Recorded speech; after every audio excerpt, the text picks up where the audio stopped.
Hey everyone, welcome to Velar's channel. Today I'll show you what to do if your keyboard isn't working on Windows 11.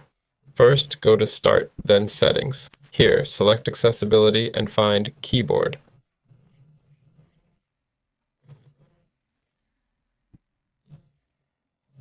Now enable the on-screen keyboard. There it is. Turn it on. Go to Start and find Device Manager.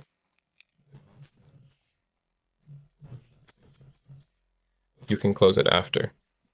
Here, select your keyboard. Click Update Driver, browse My Computer, then pick from a list. Click Next and wait for the installation to finish.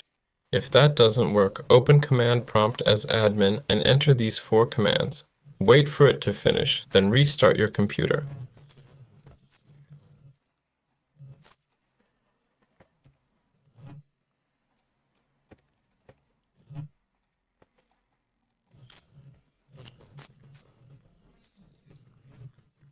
I hope this helped. This was Velar. See you later.